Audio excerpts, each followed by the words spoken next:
Assalamualaikum warahmatullahi wabarakatuh. Perkenalkan, nama saya Fadza Kaisa, nomor urut 09 kelas 9G.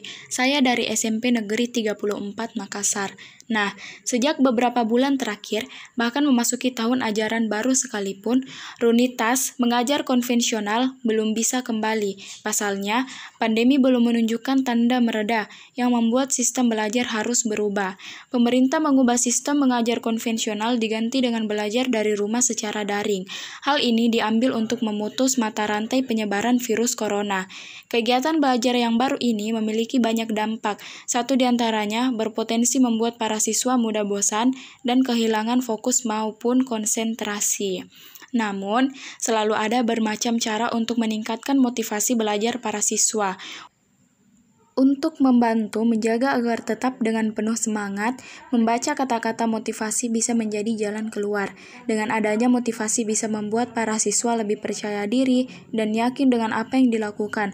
Untuk kamu yang sedang butuh suntikan semangat untuk belajar dari rumah, yuk kita menaruh semangat yang lebih tinggi lagi dan menaruh motivasi untuk diri kita sendiri.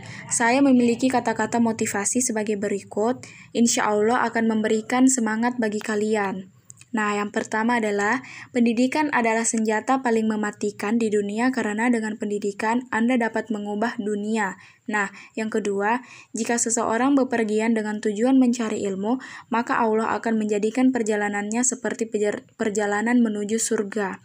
Nah, yang ketiga, ikhlaslah belajar. Bahkan yang paling berilmu dan bijak di antara kita masih rajin belajar. Nah, yang keempat, bermimpilah setinggi langit. Jika engkau jatuh, engkau akan jatuh di antara bintang. Oke, baiklah. Pada hari Rabu, tanggal 24 Maret 2021, kita memasuki materi demokrasi liberal dan terpimpin. Nah, saya akan jelaskan faktor-faktor yang menyebabkan terjadinya konflik antara Indonesia dan Belanda. Yang pertama adalah keinginan Belanda untuk menguasai Indonesia. Yang kedua, adanya dukungan tentara sekutu terhadap Belanda. Yang ketiga, keinginan bangsa Indonesia untuk mempertahankan wilayah. Yang keempat, pihak Belanda melancarkan agresi militer terhadap wilayah teritorial Republik Indonesia.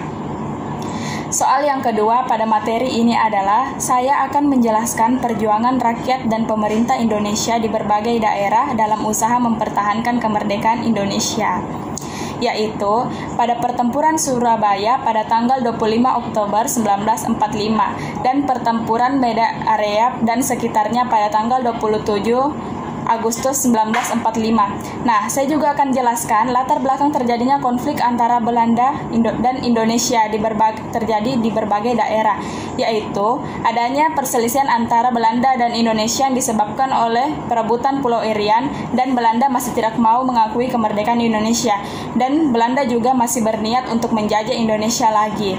Nah, yang terakhir, saya akan menjelaskan pengaruh konflik antara Indonesia dan Belanda. Pengaruhnya adalah konflik Indonesia antara Belanda pada waktu agresi militer Belanda membawa pengaruh besar bagi keberadaan NKRI. Agresi militer Belanda membuat mata dunia tertuju kepada Indonesia.